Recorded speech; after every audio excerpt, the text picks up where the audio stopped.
Christ is revealed. Oh, we pray, chains be broken, lives be healed. Oh, thank you, Jesus. Eyes be open. Christ is revealed.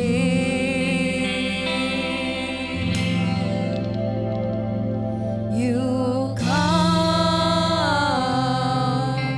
let your glory fall as you respond to us. Spirit rain, flood into our thirsty hearts again.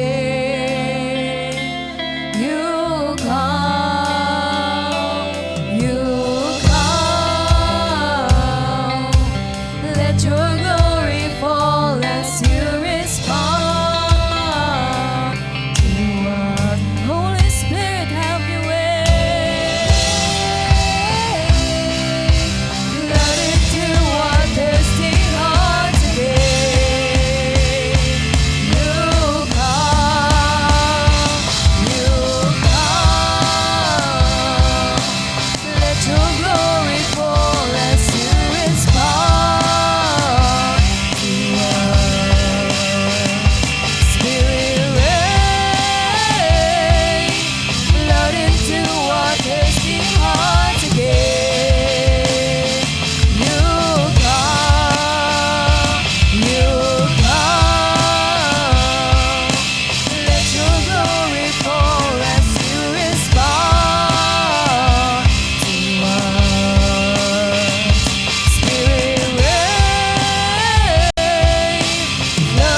lift up your voice, lift up your hands.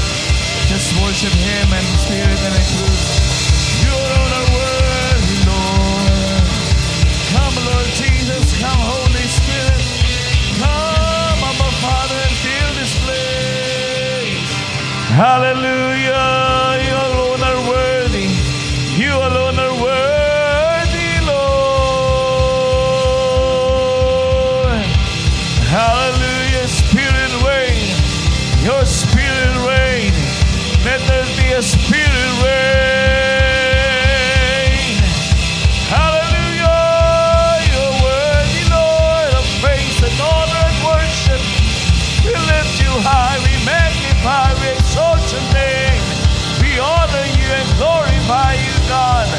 Hallelujah. We worship you. We worship you, Lord. Hallelujah. Hallelujah. Let's spend time praying the Spirit.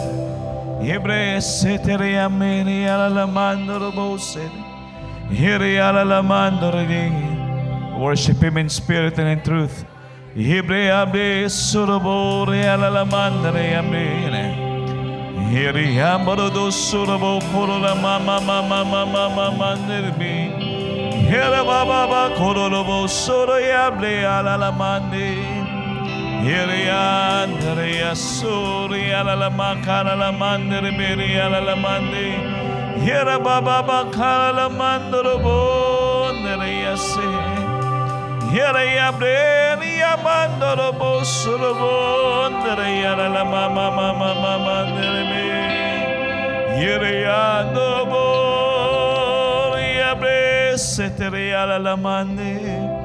Spirit reign, Spirit reign, flood our hearts, God. Spirit reign, Spirit reign. Holy Spirit, have your way and reign in this place. Spirit reign, Holy Spirit reign. Holy Amama Kalamandoro Soroyalamandi. Just have your way. Just have your way. Holy Spirit, have your way. Holy Spirit, have your way, oh Spirit. Hiria Miria Busuramoni. Hiria Bleria Busuteriana. Fill our hearts, fill our minds, fill our life. Holy Spirit, reign and flood our hearts tonight. Just have your way and take over this place. Take over everyone's life. Have your way. Yiribiria Suramo. Yiriyama Lolobo. Yamama Kalamane. We worship you in spirit and in truth, Lord. Uraba Nelia Blama Mama Mama Narialabasa. Yiriara Mama Mankara Mandariande. Yiriara Basurabo Kora Mandariande. We worship you, we worship you. Holy Spirit, have your way. Fill our thirsty soul. Fill our hungry hearts. Holy Spirit, reign.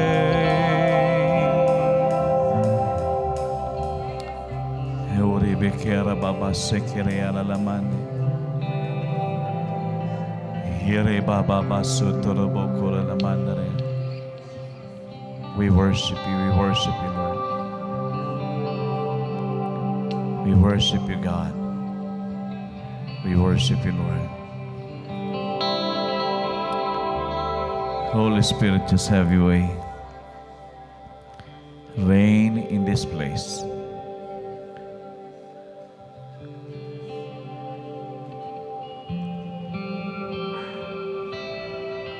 and let your glory fall upon each and every one of us tonight.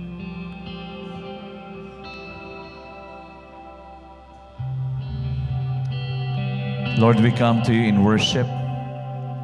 We come to you with praise.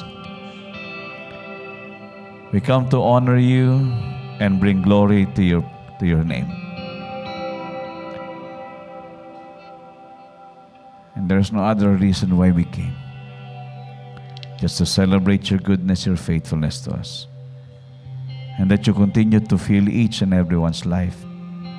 And let it be not the same one before, but a new one today and the rest of the days to come. Malaya kang kumilos, Panginoon, sa amin, sa aming mga buhay. Maghari ka. Punuin mo ang buhay ng bawat isa. Hipuin mo ang buhay ng bawat isa. Ano man, Panginoon, ang kalalagayan namin,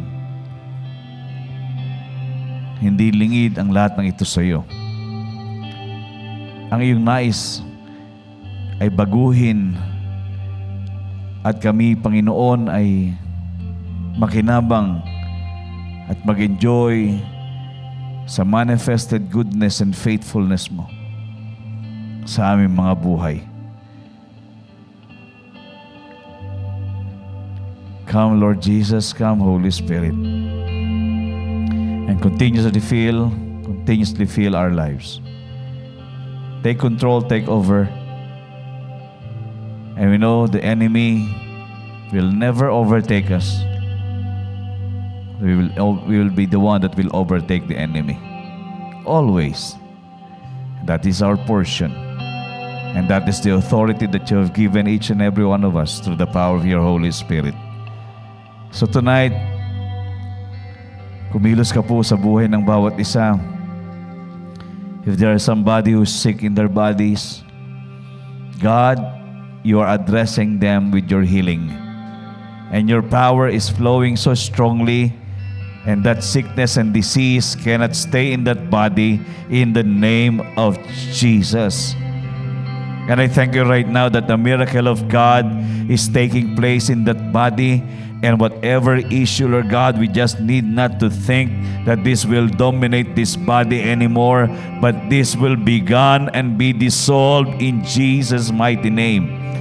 And I thank you, God, for healing and health and supernatural strength that everybody will enjoy, because you, our miracle worker, our great physician, our healer. Hallelujah. We thank you, God, for filling this up in this body. And I thank you, God, for whatever is lacking and shortage. In Jesus' name,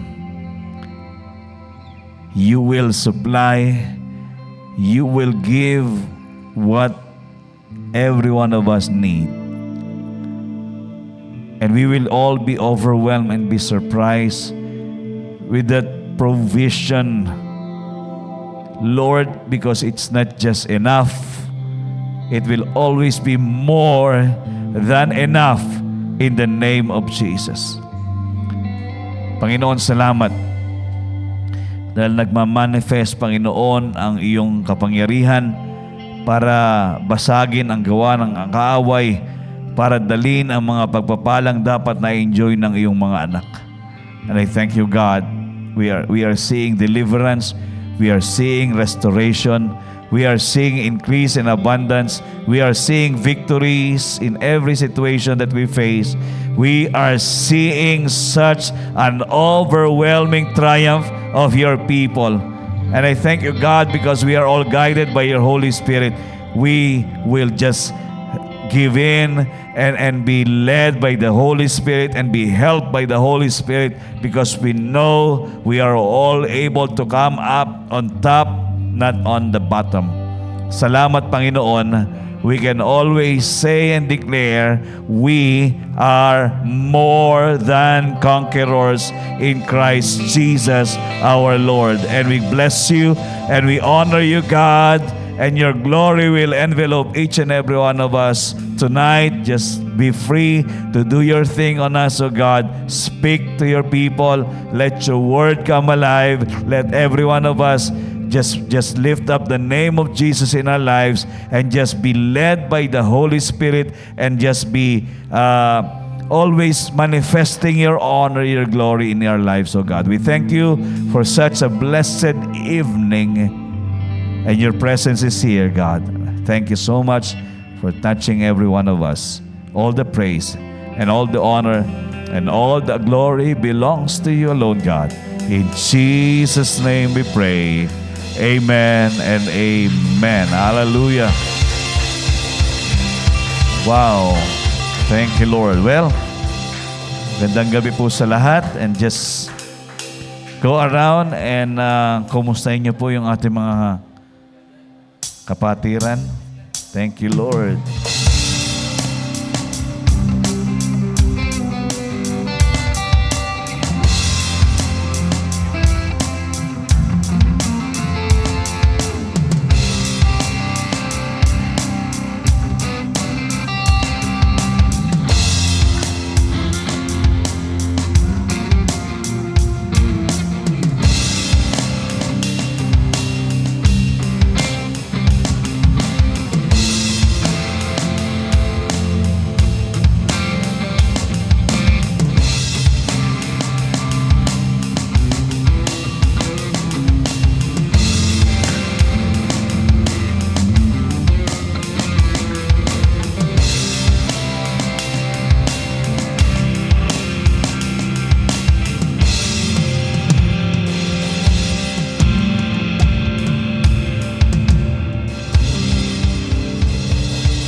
Hallelujah. Well, magandang gabi sa inyo lahat. Good evening. Good evening. Welcome to our midweek service dito sa Life and Peace Believers Community. This will be the last Wednesday of the month of August. So, pagkatapos nito, bukas, siguradong nakadungaw na si Jose Marichan.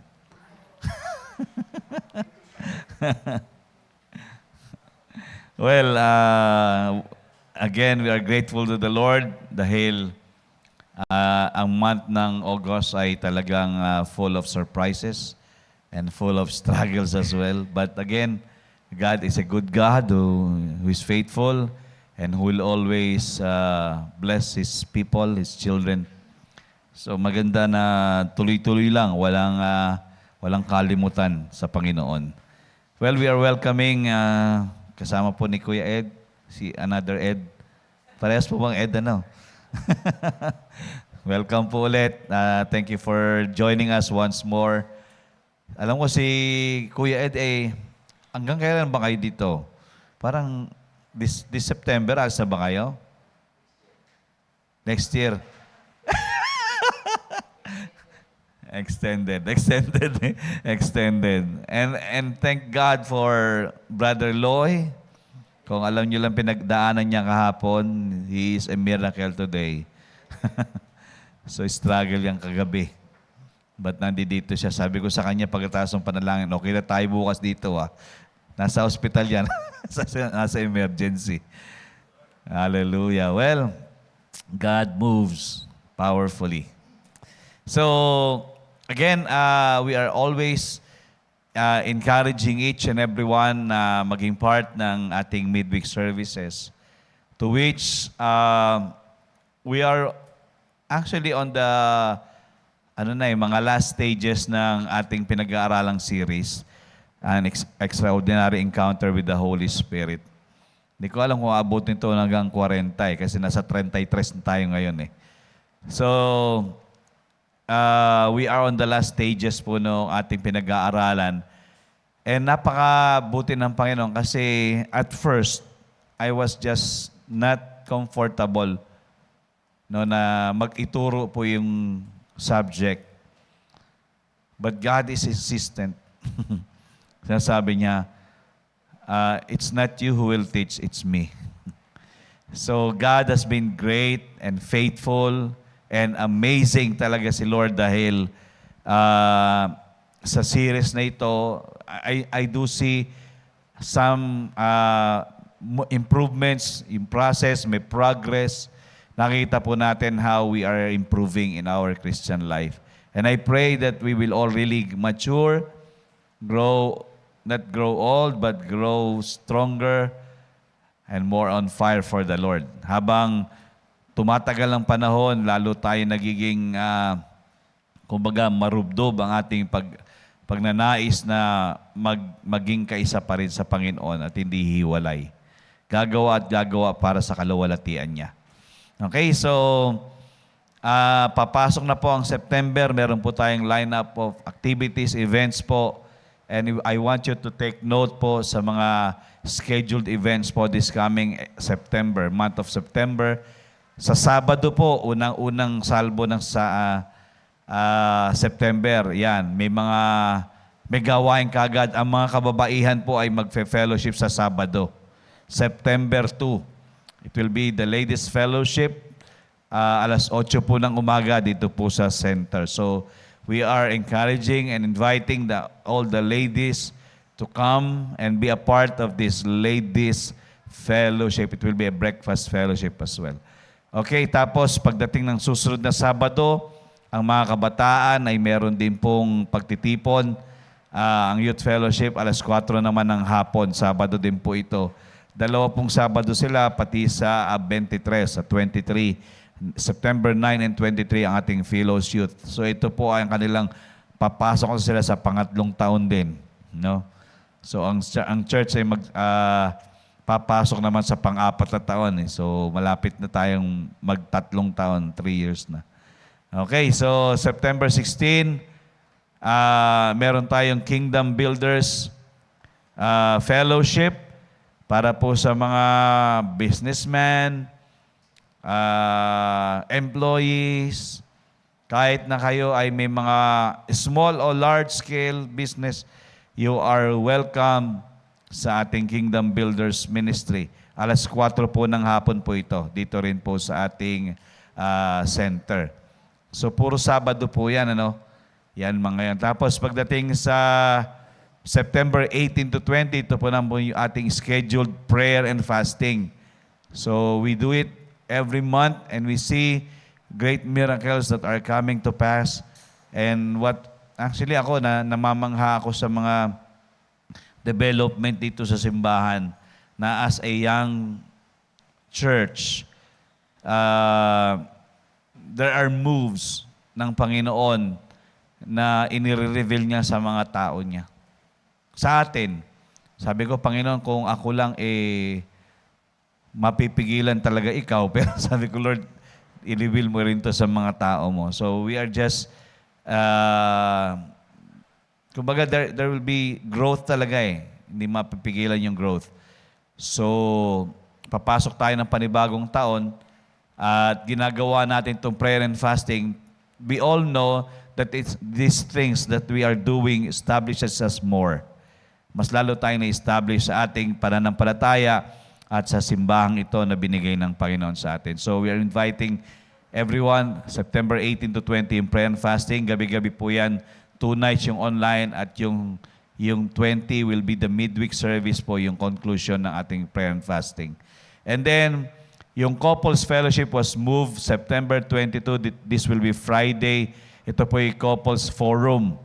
So ito po ay pinapananawagan natin yung mga lahat ng mag-asawa. Siguro pwede natin i-open to sa mga may asawa pero wala asawa nila dito. Kasi it's more of a forum to which we can discuss some difficulties or challenges ng mag-asawa, nasa abroad, tapos naiwan niya nandito isa, o kaya nandito parehas may business, or anything about the marriage or about the family, about the kids. So we can be gathering here to discuss these things in the light of the Word of God. Ma-address po natin yan. So we are inviting the couples to be in this event. Couples Fellowship, 6 p.m. Friday. Dito rin po gagawin. Alam ko may bayad dito ay 300, no? So, 300 Per couple na po ito. Napakamura po nito at pakakainin kayo ng buffet. Buffet of money. Chicharon. Hindi po. Joke lang. But 300 is very cheap. Kaya, para sa mag-asawa. So, ano na po ito? Light dinner. Light dinner. So, yung light dinner, may kalamay. May, kung ano no, may puto, kutsinta. Light talaga to, light. May bicol at mabibigat. Tapos yung pansit bato.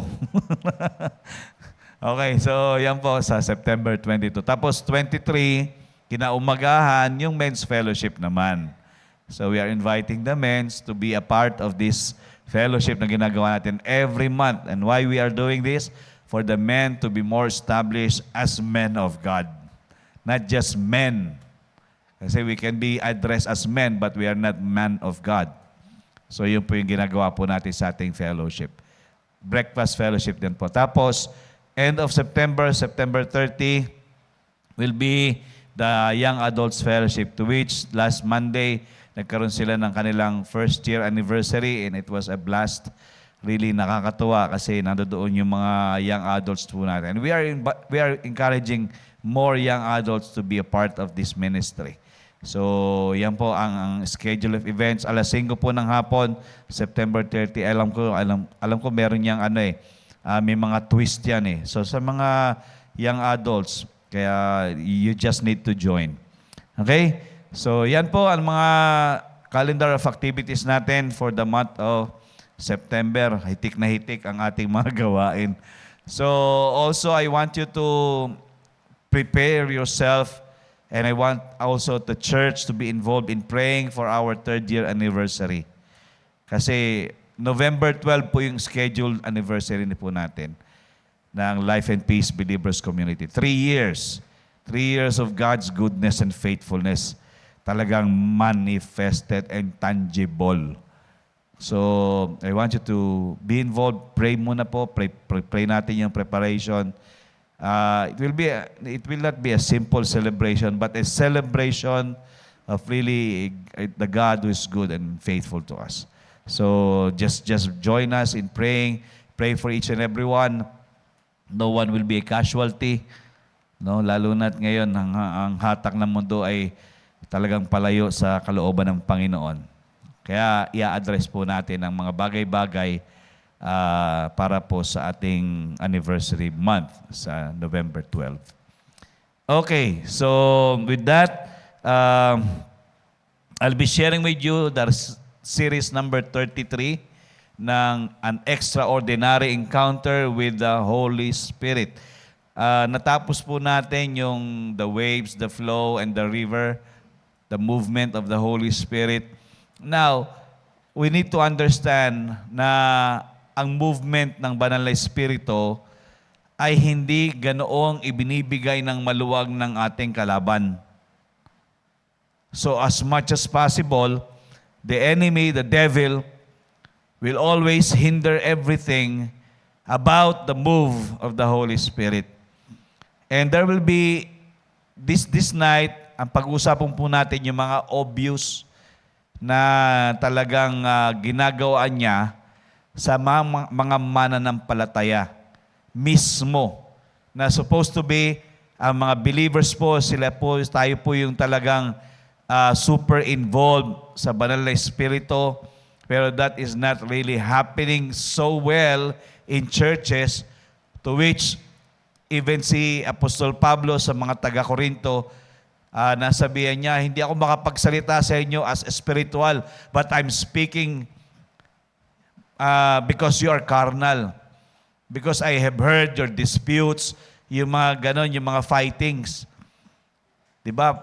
Ang gawain ay parang carnal pa rin. So, ibig sabihin, within the body of Christ, there's still not united. There's still disputes, fightings, to which obvious naman sa atin ngayon eh. Kahit sa loob ng simbahan, hindi ka lang pansinin ng pastor, galit ka na eh.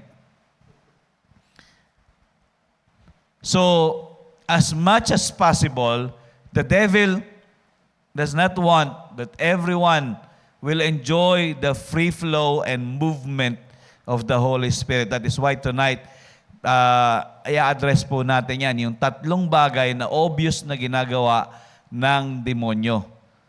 Bakit siya hindi makakilos, bakit siya ay nakabox pa rin, at bakit siya, tawag dito, hindi talaga makapagpakita ng kapangyarihan para makagawa ng mga milagro at himala sa buhay ng mga mananampalataya. So, pakita nga yung Matthew chapter 15 in the Message translation. Tignan niyo po ito. These are verses that will remind us that there is an opposition from within. Sabi nga ng Matthew 15, 6-9 in the Message translation, sabi niya, you cancel God's command by your rules. Frauds. Isaiah's prophecy of you hit the bullseye. Okay? Bakit? Ano ba yung fraud? Peke? O sa malilit sabi, hipokrito. Okay? Two-faced. Two-faced. Manloloko. Frauds. Isaiah's prophecy of you hit the bullseye. Sabi nga, these people make a big show of saying the right thing, but their heart isn't in it. They act like they're worshiping me, but they don't mean it. They just use me as a cover for teaching whatever suits their fancy. So, itong talatang ito, it just caught my attention. Sabi ko, Panginoon, it is what is still happening today. It was written in the New Testament. It was also what was written by Isaiah in the Old Testament. Kasi it's very obvious that there are a lot of believers today are doing fraud thing. Nanloloko. Or, sa ating termino, ay nakikipagplastikan sa Panginoon. Tama ba?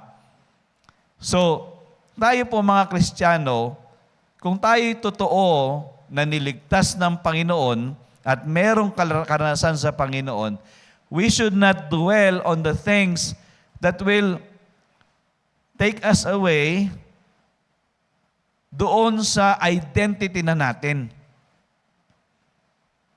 And nakakalungkot, di ba, marami dito, actually, marami pinatungkulan dito, more on yung nagtuturo, yung mga false prophets, false teachers, di ba? Yung parang whitewashed tomb. Alam niyo ba yun? Yung nicho, ang puti-puti, ang ganda-ganda sa labas, pero sa loob, full of dead bones. Mga kalansay. Ibig sabihin, you cannot see any beauty in the inside. It was just all a matter of nandun lang sa labas yung beauty. Actually, wala naman beauty talaga sa nicho eh. Di ba? Kahit gawin mo marmol yan, nicho pa rin yan. Patay pa rin na nakaloob dyan. Okay? So, we see here the things that we need to understand. We are living in these days like this, where fraud people, actually, these were all addressed to the believers eh. Okay? Malaya tayong mapagsasabi to. Kasi ako sasabihin ko, I'm neither genuine or fake, but I will always have that guilty feeling if I'm doing sin, if I'm not doing the things of the Lord. There's something in me that brings me so much, it bothers me na ginagawa kong isang bagay na hindi gusto ng Panginoon. Again, we might not do it perfectly, but God is actually nag-expect si God na tayo ay matagpuan na merong repentant heart, nagsisisi at talagang wala na akong balak balikan ito mga ginawa kong pagkakamali. So, the Lord is just trying to remind every one of us that these are the things that are happening right now in the Christian community or the believers circle. So, what we will be talking about tonight, since we are talking about the waves, the river, and the flow of the Spirit. Now, next slide. This will be the obstacles. Ito po yung title ng ano natin. Obstacles that prevent the Holy Spirit from moving and His river from flowing.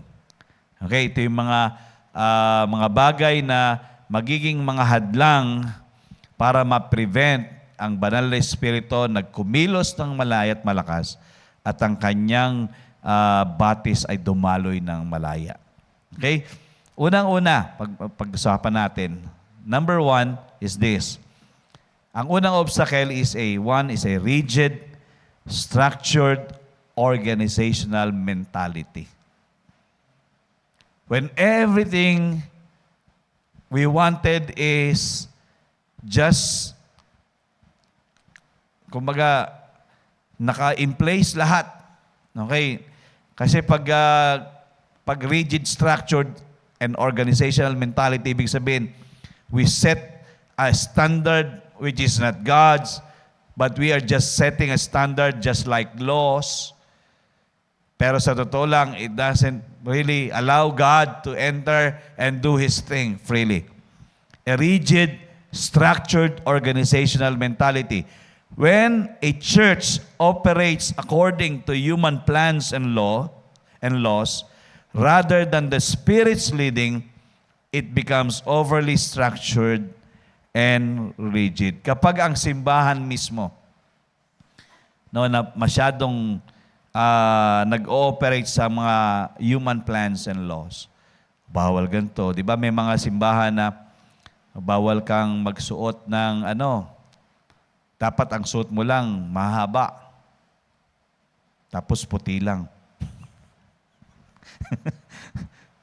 Mga ganun ba yung bawal kang mag-makeup, kailangan huwag kang magpapakputol ng buhok, diba?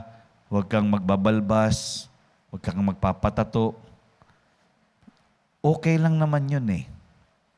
Pero ang tanong, yung minor naging major. Nakuha niyo po? Minor things, those are the things na binaks na, parang doon na nabubuhay. Kung sa isang simbahan, hindi nag-speaking in tongues. Ngayon, pag may nag-speak in tongues, sa demonyo yan. Sa demonyo na yan. Saan ba nasusulat that speaking in tongues is of the devil dito sa Biblia? Wala, di ba? Speaking in tongues is for us to be justified, edified. And it really helps the believer's life to be strengthened and established. Lalo na sa prayer life kasi hindi natin alam kung paano manalangin, but the Spirit is the one helping us to pray. Again, if the church is operating according to human plans and laws, ibig sabihin, dahil may mga ginawa ng mga somehow hindi naman talaga na-prove, ay nga yung problema, may mga doktrina ngayon, mga doktrina na pinagtatalunan sa Christian community na sa totoo lang hindi naman dapat talaga pinagtatalunan. Kasi sa isip-isip ko lang, nasabi ko nga ito doon sa isang pastor, sabi ko, alam nyo, mga pastor to mga kasama ko, alam nyo, sa totoo lang, wala naman talagang tamang doktrina sa atin Iba interpretation mo, iba interpretation ito, iba interpretation ko. Walang tumatama sa atin. Ano ba yung dapat na alam natin? Yung kaligtasan ng Panginoong Jesucristo, naniniwala tayo sa Ama, sa Anak, sa Espiritu Santo, at tayo dapat nagpapamudmod ng banal na ebanghelyo. At makita natin ang mga tao na liligtas. Hindi yung nagtatalo-talo. Hindi ako nagpa-practice nito, dapat hindi ka rin nagpa-practice. Para bang, kaya may pagkakahiwa-hiwalay ang simbahan. Dahil nga nagme-major sa minor. Tama ba? So, tinitingnan ng mga pastor, etong practice ko. Dapat ganun din ang practice nyo. Ganito ang denomination namin, dapat igalang mo. Ginagalang naman ng bawat isa. Hindi nga pinag-uusapan yan. Ang pinag-uusapan natin, magpalakasan tayo dahil pare-parehas tayong kamanggagawa sa ubasan ng Panginoon. Tama? So, yung nangyayari nga, it's the mentality that is so rigid, so structured, and so organized. Pag ang Panginoon kumilos, nasisira ang order natin eh. Sa simbahan, di naman palaging kailangan, eto ang programa mo. Kung kumikilos ang Panginoon, hayaan mo lang siya.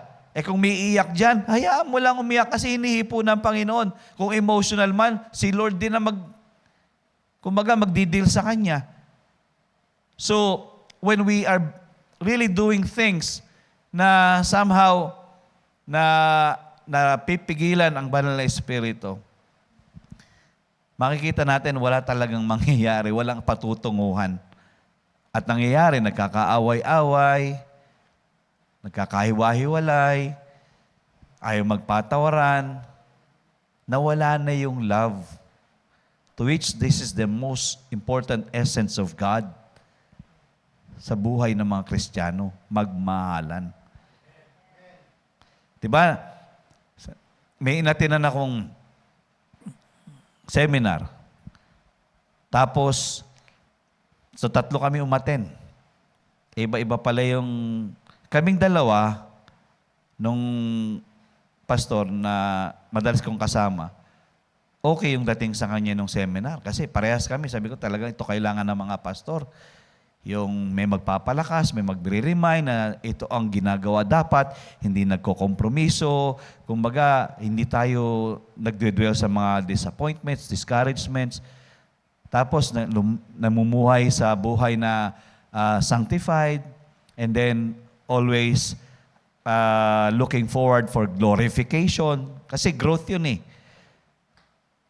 Somehow, after the seminar, we part our ways, no? And then, binga ako nakatin ng mga ilang previous meetings doon sa kabila. So, ang naigbalita lang sa akin, Pastor, negative yung report doon sa grupo. Kaya ang nasasabi, nabibigkas ng mga, pare-parehas pala, pera rin pala yan. So somehow, sabi ko ganun, tingnan mo, ang pinag-uusapan, napalakas ka ba doon sa pinuntahan mo? Hindi yung napansin mo kung ano yung mga pinaggagawa doon.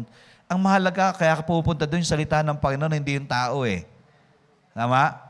Yun ang problema. Kasi nga, nagkaroon ng rigid, structured organizational mentality. Na ang expectation palagi ay kailangan maging ganito, kailangan maging ganito. Yung expectation hindi sa Panginoon, ang expectation sa gagawin ng mga tao. So doon nagkakaroon ng problema. In the case of us, if we really wanted the Holy Spirit flow, we really need to get out of this kind of mentality. Next slide. Sabi nga nun, in any organization, it is good to have certain structure in place that will help to facilitate the natural and administrative duties that must be carried out. But it is a mistake to think that the Holy Spirit has to submit to this rigidity. Para bang, since meron na tayong organizational structure, meron na tayong administrative duties, ang kailangan mag-adjust ang Holy Spirit. Hindi tayo ang mag-adjust sa Holy Spirit. Mali. Tama ba? So pag gumikilos ang Banal na Espiritu, bigyan lang siya ng layang kumilos kasi mababago ang mga sitwasyon at buhay ng bawat isa. Hindi yung nakabox pa, hindi masyadong legalistic. So, we just need to learn how to submit to the Holy Spirit's leading and yung working niya, moves niya. It is best to have a flexible structure. Ito yung maganda rito sa simbahan. It is best to have a flexible structure that balances the running of the natural organization with the supernatural movement of the Holy Spirit. Kapag flexible yung structure, alam nyo, kapag pumasok ang Banal na Espiritu at gusto niyang kumilos, malaya siya. Hindi natin iisipin kasi ito na kami. Diba? Minsan gano'n dahil may nakasanayan na. Wala nang pwesto ang banal na Espiritu. So, yun yung nakakalungkot. So, next slide, sabi nga nun, we must learn to flow with Him so that He can release what God has planned for the natural structure. Nagkaroon ng iyong for. Okay, we must learn to flow. Flow with Him so He can release. Kasi habang nagfo-flow tayo sa banal na Espiritu, malaya niyang nire-release yung mga kailangan natin sa bundong ito, sa buhay na ito. When the Holy Spirit comes, tingnan niyo po, our traditions, our routine actions, and religions disappear. I don't know, but sa simbahan, ayoko ng super structured. Pagtayo, buksan po natin ang ating hymnals. At first stanza. Wala pong masama sa mga programa. Pero pag ang banal na Espiritu napigilan na, hindi na po maganda. Ang pagiging Kristiyano ay hindi kompleto kapag wala ang banal na Espiritu. Amen? So, yun po ang dapat mangyari. Hayaan natin ang banal na Espiritong dumaloy ng maluwag. Hindi lang sana sa simbahan, kahit sa mga tahanan natin. Diba? Doon naman talaga yung pinaka-practice sa loob dapat ng tirahan. Tapos, saka ginagawa sa labas. Sa simbahan, ito po'y, kumbaga, pang-enhance lang talaga ito. At hinahayaan natin kumilos ang banal na Espiritu rito.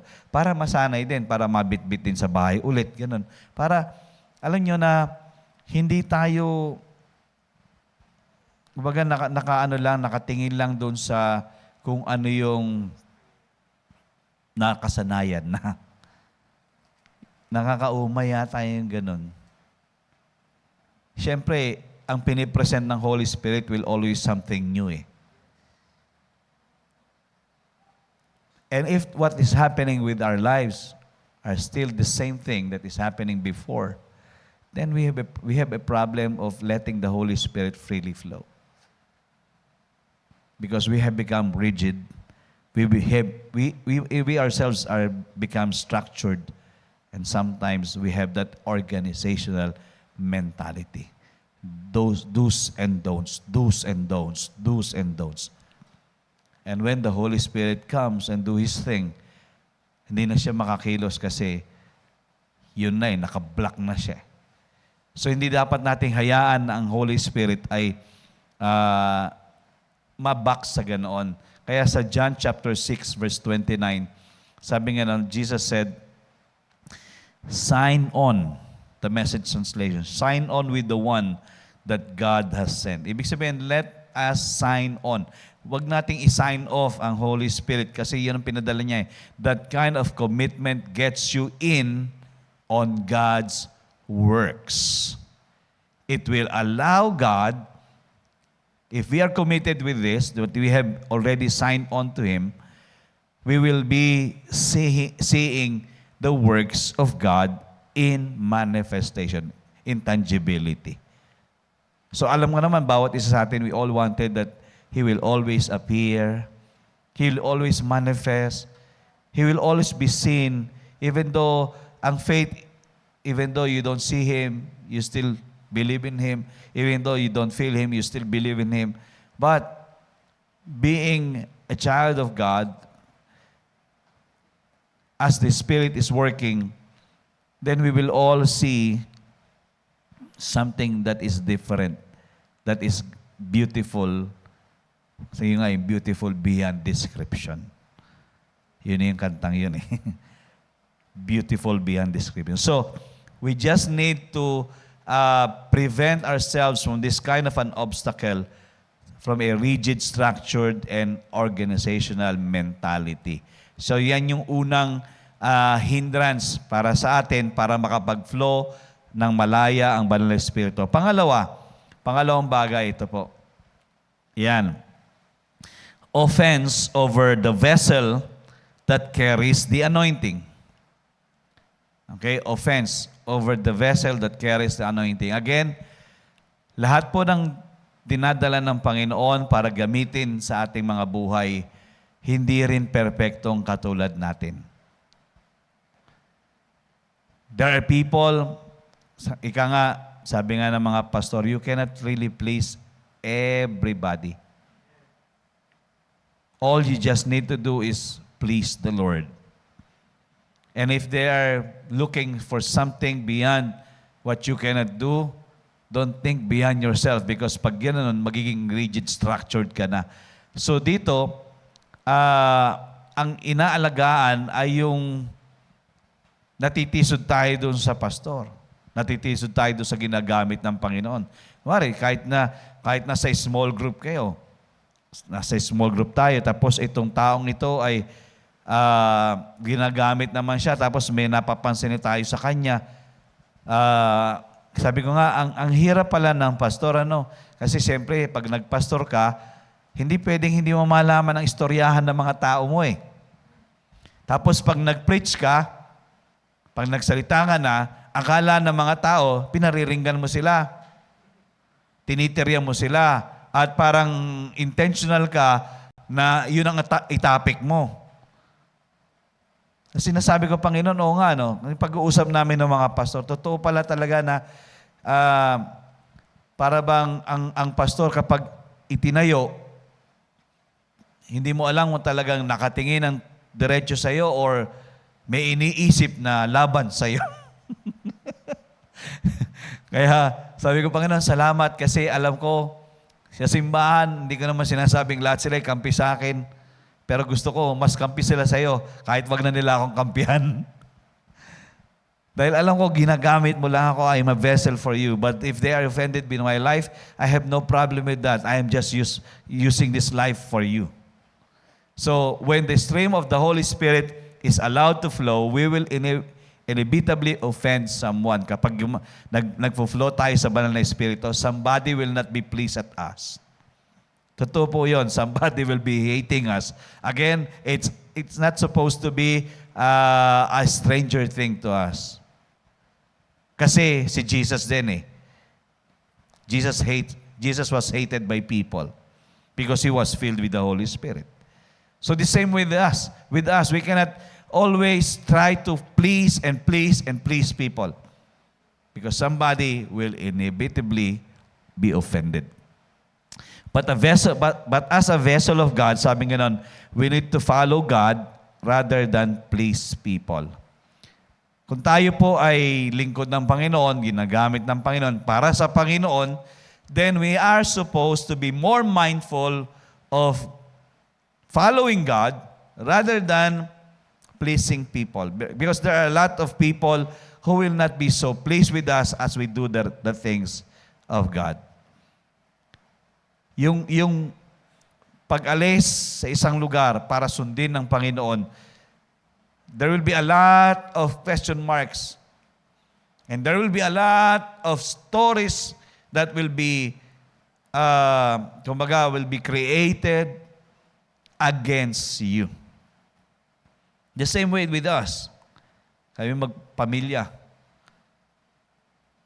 After everything that we have done, just to follow the lead of the Lord. After that, sabi ko, Panginoon, talaga naman totoo, But again, we are not supposed to be so mindful of pleasing people. Dahil pag pinakinggan mo ang tao, palagi kang masasaktan talaga eh. But, ang Holy Spirit, dahil nga gusto niya mag-flow ng maluwag, gagamit siya ng tao para may sakatuparan ng kalooban ng Diyos. Pero ang mga tao na gagamitin niya, hindi matutuwa yung mga taong iiwan nila. Which is the case of many believers today. Again, hindi kami isolated case. Maraming kasong parehas kami. Pero yung nga, sabi ko, totoo yun na kumbaga, ibubuhos mo ang lahat sa isang tao, tapos in the end, ibang iisipin sa'yo. Di ba? But again, that is the work of the enemy, to bring offense. Kasi sinabi naman, napag-usapan naman natin dito, offense will come. And we cannot prevent it eh. Offense will surely come. But woe to the one whom offense had come. Sana wag sa atin manggaling ang katitisuran. Pero again, kahit na anong gawin natin, meron at merong matitisod sa atin. Meron pa rin hindi ngingiti sa atin. Meron pa rin magngingiting aso sa atin. So, there will always be offense, but let us just think na maging offense-free tayo. Di ba? Ano yung series natin? Unang-una, unoffendable. Because that is why the Holy Spirit is not moving, because marami na napapansin eh. Itong simbahan natin, napakabata. Huwag tayong mag-expect na, kailangan meron na tayong parang disco lights dito. Tapos, nung tayo mag-expect na, bakit kaya hindi naisip ni Pastor yung ganyan-ganto? Alam nyo, unti-unti, kung ano sinabi ng Panginoon, Banal na Espiritu, yun susundin ko, hindi sinasabi ng tao. Tama?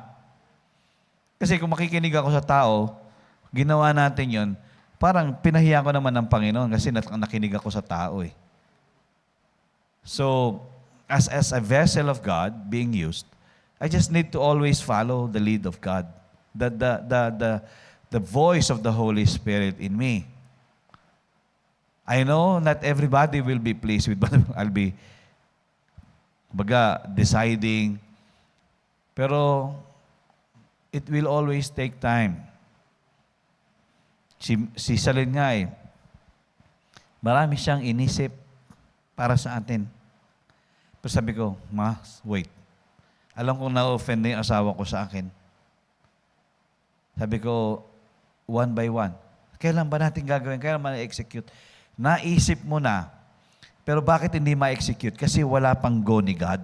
Naintindihan niyo po yun? Pwede naman kasing inilagay na ni Lord, pero ang sa signal light ay orange pa lang. Hindi naman naka-stop eh. Kumbaga, pinakita na ng Panginoon, pero hindi na siya red, ibig sabihin, nasa orange part na siya. So, ang hinihintay natin yung sinabi mismo ng Panginoon, go, you do it. Tama? Kasi pag ginawa natin yung sa tamang oras, tamang panahon ng Panginoon, lahat tayo super blessed. Tama? Kaya hindi lahat pwedeng madaliin. Hanggat may hinanga, kumikilos ang Banal na Espiritu. At para turuan tayo ng mga pamamaraan niya. Galatians chapter 1 verse 10. Sabi ganon, sabi ni Apostol Pablo, for do I now persuade men or God? Or do I seek to please men? For if I still pleased men, I would not be a bondservant of Christ. To which, kung isipin natin, kung nakinig si Apostol Pablo sa mga tao, sa mga pinagsasabi. Kasi alam naman natin yung pinanggalingan niya. He was a lawyer eh. He was an educated person, but he humbled himself and do the things that are unusual to other people. Kristiyanong persecutor siya ng mga Kristiyano, tapos ngayon tagapagtanggol naman siya ng mga Kristiyano. Para bang hindi gets ng maraming tao yan. But again, I'm existing not to persuade men, but I'm here to persuade God. I'm here to not to please men, but I'm here to please God. Because that will be a determining factor if I am a bondservant of Christ. Ako ba'y talagang para kay Kristo o para sa tao? Pag ako'y para kay Kristo, para na rin ako sa tao. Tama? So, yun yung somehow, pag ang Banal na Espiritu na boxed, dahil sa ang iniisip o ang palaging konklusyon may hindi maganda or may mga faults o tawag dito, fault finding. So isa yan sa mga obstacles kung bakit ang flow ng Banal na Espiritu ay hindi makapenetrate. Kasi marami na ang pupunta sa simbahan walang problema May pupunta, may naliligtas nga every Sunday. Pero ang tanong, pagka punta nila dito, siyempre, ang ina-expect nila minsan tao tao ng tao, di ba? So, ang Banal na Espiritu hindi na makakilos kasi they expect the same. And if there will be a service na para bang ang dry-dry ng preaching, para hindi akin yung preaching, parang ayaw ko na magsimba dyan. Parang ang dating ng pastor hindi naman nag-aral. ang daming konklusyon. Ang daming iniisip. Sabi ko nga, buti pang Itbulaga may bawal judgmental. Pero sa simbahan, ang daming judgmental. Di ba?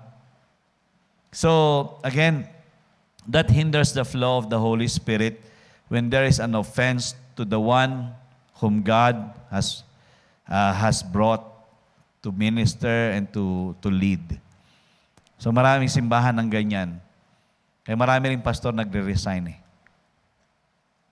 Kaya, di ba, may mga simbahan na through votation, na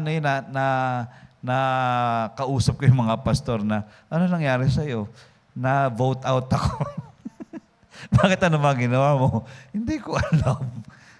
Gusto nila may gusto sila Kaya may mga kwento na, yung pinalit sa akin, mas magaling kumanta sa akin, mas pleasing ang personality. Yung yung outside the qualities, yung in-screen nila. Magaling pag kumakanta, talagang makabagbag damdamin kapag nag-share, maraming insights. Yung talagang he can dig in deeper. Maraming ganong pastor na all the technicalities and all the learnings were there. But, yun nga ang problema.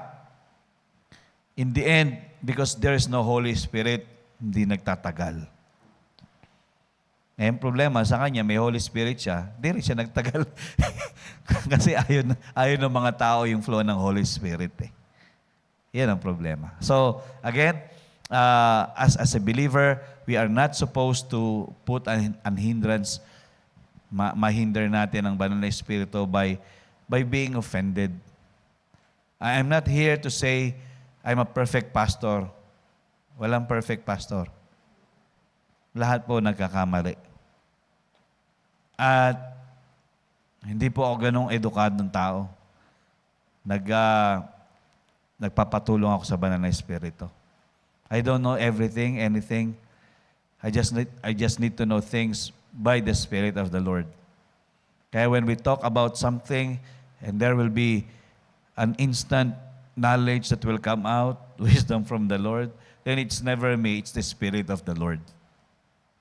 Kaya minsan nagtataka rin ako, bakit ako nakikipagkwentuhan sa hindi ko naman linya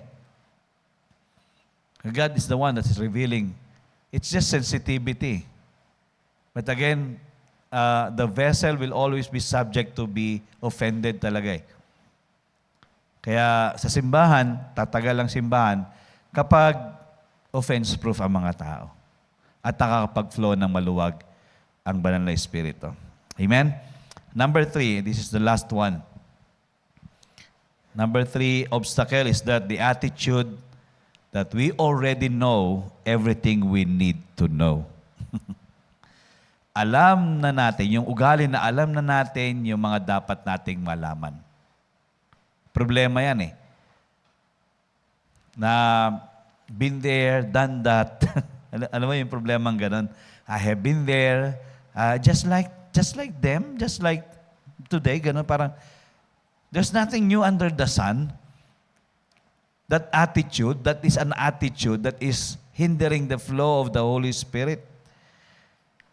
Na there's something new that will take place. Kasi nadinig ko na yan, nalaman ko na yan. There's nothing new. So sabi nga when preachers or believers lack the life of the Spirit, their words have no weight. Obvious naman yun Kapag ang isang mananampalataya, kahit isang mangangaral, kapag nagsasalita sa harap at wala ang banal na Espiritu, para ka lang pumasok sa eskwelahan, paglabas mo, baliwala. Mainam na lang kapag may bumababa at sasabihin, Pastor, na-bless ako sa sinabi mo. I hope that this life, these words from the Lord will become alive in me. That's very good.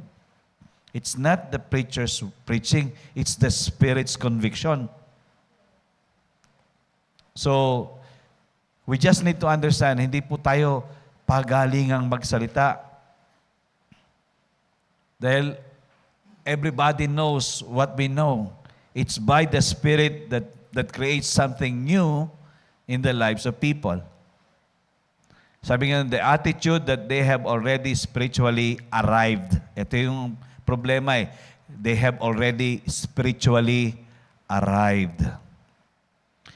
Nakakatuwa yung mga veteran, sabi nga mga veteran preachers, no. We have doon sa seminar, there is a 69-year-old na preacher. And he was not fun in being called to be a bishop. Galit siya. Sabi niya, pwede ba pakitanggal nyo nga sa screen yung bishop na yan? Wala naman talagang tinatawag na bishop sa Biblia eh. May tinawag pastor, apostol, evangelist, teacher. Yun, mga yun, prophet. Pero kahit na sa ano, ayaw ka ng titulo. Sabi niya gano'n. Kristiyano ako. Sabi niya gano'n. So nakakatawa kasi straightforward siya. Sasabihin niya, ang mga pastor ngayon, gusto maging bishop. Magkano ba ang bayad para maging bishop ngayon? 5,000? Sabi nga, yun yung ano eh, nag-aral na kung saan-saan, mga seminary. Hindi mo nga alam kung seminary, cemetery yun eh. Nakapagtapos ng Bible school, tapos meron pang graduate school, tapos meron pang masteral, mga ganun eh. Tapos hanggang sa may doctorate degree na. Kaya, minsan sabi ko gano'n, parang delikado talaga itong ganito na, and now, siyempre, yung tinding niya, marami nang alam eh. Huwag mo akong ismulin ha. Reverend doctor to. Reverend na, doctor pa. Sabi ko nga, wala naman tinawag na reverend doctor. Pastor talagang tinatawag, apostle, propeta, evangelist, teachers eh. But again, yun yung pinaka-delikado. No? Ha? Surgeon. Doc Lolit. Mga ganyan. Hindi, kasi delikado talaga siya dahil alam nyo yung para bang you wanted to show the world or even the Christian community that you have already spiritually alive. I have known everything eh. I have known from Greek, from Hebrew, from Latin. Lahat na lang ng lengguwahe sa Biblia, alam ko. Pero nakakatuwa yung mga veterans. Sabi ko mga veteran preacher, wala kang makitang yabang. Oo, tawag sa kanila, doc. Pero sabi nga, kasi nga, because they have mastered it, pero wala kang makita sa pagsasalita ng yabang. I-explain lang nila. Okay? But this doesn't mean that I have known it anymore. I known it so much. Just like si Apostol Pablo, sabi niya gano'n, hindi pa ako nag-arrive. I still need to know more from the Lord. Until this life is breathing, I still need to know Christ and Him crucified.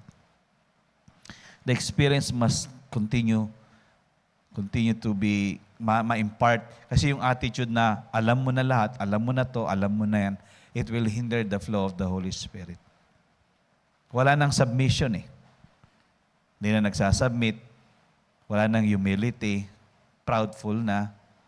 Kasi spiritually arrived na nga eh. They believe that no one could teach them anything new or better about God. Yun yung delikado eh. Yun yung mga nahuhulog sa kulto. Because they have known so much. Sa atin, hindi ko naman sinasabing huwag nating alamin. Pero habang nalalaman natin ang mga nire-reveal na kapahayagan ng Panginoon sa pamamagitan ng Banal na Espiritu, mas lalo tayo maging mapagpakumbaba, mapagpasakop sa ating Panginoon. Kasi, sa totoo lang, again, this life, we are just being entrusted. And we are supposed to be found to be faithful stewards. Amen? Mga katiwala, mga tapat na katiwala. Hindi yung pinagkatiwalaan kayo, mabang ka na. So, this is what I'm praying for me and for everyone na we will surely be exposed with so many revelations from the Lord. But let these things that we have learned from God make us more humble before Him and always be submitted sa Kanya, sa kalooban niya. So, Matthew 15 verse 8. Ayan yung dalawang talata na lang ito. Sabi nga nun, these people draw near with their mouths and honor me with their lips, but their hearts hold off and are far away from me. Delikado talaga. Ibig sabihin, revealed naman ang salita. They are not a stranger who God is to them, who Jesus is to them. But, ang tanong dito, yung puso ba konektado sa Panginoon? Kasi in this, na-expose sabi nga ng Panginoong Yesus dito, these people have drawn near sa akin. Tapos, pinaparangalan din naman ako eh. Di ba marami namang ganun dyan? Minsan may mga nadidinig nga ako na ano naman eh, pag nadidinig ko sila, pinipraise naman nila si God eh. Di ba? May madidinig tayong ganun. But, the big question is, where is their hearts? Is their hearts really connected to God? Or they're just, kasi nga, meron akong isang post sa chat group natin na maraming tao ngayon, they are so good in getting quotes and verses and just sharing it and sharing it. It's good. It's really good. But the life, is it really what their life is? They are great in getting quotes and verses. And also, thank God for them na sinishare pa rin naman nila ito. But again, they are holding off their hearts and they're far from God. Because their life is really a mess. And the last verse here is this. Galatians 3 verse 5. Sabi nga nun, I ask you again, does God give you the Holy Spirit and work miracles among you because you obey the law? Or, of course not. It is because you believe the message you heard about Christ. So, maganda rin yung sagot eh. No? Kayo ba ay binigyan ng banal na Espiritu ng Diyos? Gumawa siya ng mga milagro dahil sinunod mo yung mga batas? At sabi na, hindi. Kasi naniwala ako sa mensahe ng Panginoon. Ibig sabihin, niyakap nila ito. Hindi nila hinayaan na maging estranghero sila sa mensahe ng Panginoon, kundi mismo ang mensahe ng Panginoon ay mismong buhay na nila. This is why the Holy Spirit wants to move freely in our lives. If we will just always lay down ourselves before the Lord and ask God, God, please fill me up. Kasi kapag hindi na tayo mapupunuan, hindi na tayo madadagdagan. Ang dami kasing sumisigaw sa panalangin, Lord, I want more of you. Pero pag eto na ang more ni God, ayaw namang tanggapin. Pero alam ko sa atin, dapat may ganun tayong hunger and thirst palagi for the move of God, for the move of the Holy Spirit. I want more of God. I want more of you every day in my life because I know you are the only one that can satisfy this life, that can fill me up and complete me. So, church, these are three obvious obstacles na nangyayari sa simbahan at kahit sa personal life natin. Minsan rigid, structured, organizational mentality. Tapos minsan tayo ay, ang buhay po natin, may offense pa rin tayo. Para ba, we always wanted everything to be perfect but we are offended with somebody. And then the last one, yung attitude natin na alam ko na lahat. Di ko na kailangan matuto pa. Alam ko naman na eh. Di ba merong ganun ano? Huwag mo na akong pagsabihan, Pastor. Alam ko naman eh. Bakit mo pa ako tinawag pa-advise ka sa akin kung alam mo na pala? Yan ang problema eh. Minsan nakakaano yun eh. Sabi ko ganun, hindi mo lang masabing, bakit mo pa ako tinawag? Alam mo na pala eh. Pero sige, sabi ko ganun, kung alam mo na, panalangin ko na yung alam mo ay maging totoo. Tama, no? So, tayo po ay nasa panahon na kung saan as much as possible the enemy will try to steal everything that the Holy Spirit wants to do to you and to me and through us. But we are not supposed to let these things happen because ayaw natin na mabox ang Holy Spirit sa buhay po natin. And there will be a lot of great and wonderful things that are still in store for everyone who let the Holy Spirit freely flow and move. Miracles are still there waiting. Signs and wonders are still there waiting. Will always be available. Kaya nga, we do not let Him na napipigilan. Tayo, minsan tayo naglalagay ng shackles sa Holy Spirit eh. Hanggang dito ka lang ha. Huwag ka munang kikilos. Diskarte ko to. But again, God is talking to each and every one of us. Allow Him. Allow God. Allow the Holy Spirit. Amen? Tayo po tayong lahat. Meron po kayo natutunan? Thank you, Lord. Let us honor the Lord with our tithes, offerings, and first fruits. Thank you, God. Thank you, Lord. Praise God.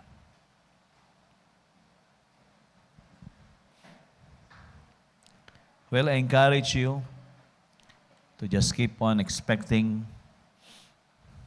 from the Lord sa ministry na in-entrust ni Lord dito sa atin. I thank God because He opened up everything para ma-share ang mga bagay na ito.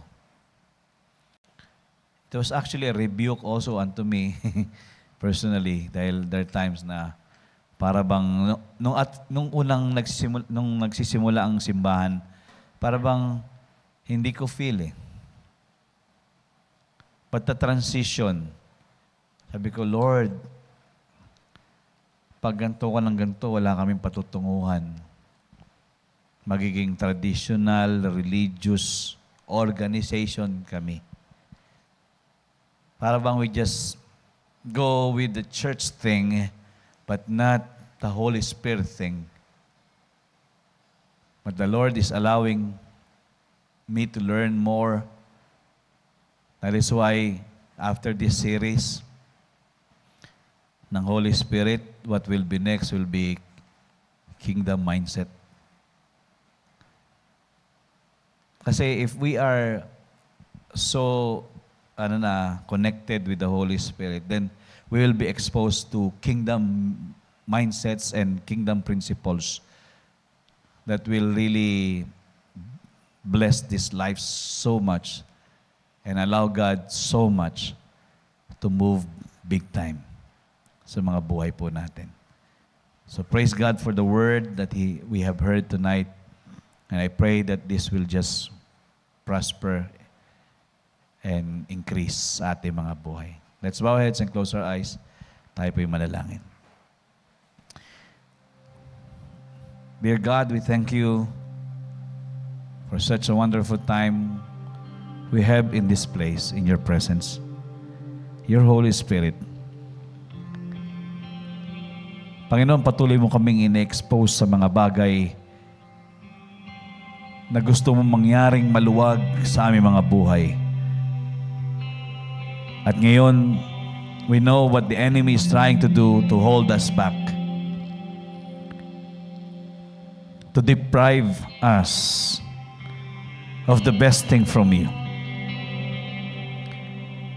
And we are here, God, to come against these things that will be an obstacle of the move of the Holy Spirit in our life. Lord, I pray that you will reveal through your Holy Spirit if there will be in this heart or in our system na parang rigid na structured at organization masyado. And also, expose us if we have offense, lalo na sa vessel na ginagamit mo. Help us to just pray and just ask of the Holy Spirit of guidance and help from you. And also I pray, God, that there will be no familiarity, an attitude that we have already arrived spiritually. Because there is still more from you. God, we cannot outsource you. Marami pa, Panginoon, na nakalaan ka sa amin na iyong mga anak. At alam namin habang kami humihinga, marami pa kang gusto kang iparanas sa amin. Mga bagay na mamamangha pa kami.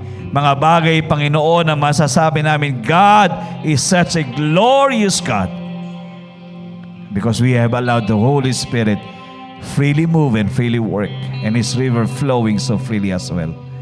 So Lord, tonight, sa mga salita mo, make us more aware of what you are bringing to each and every one of us.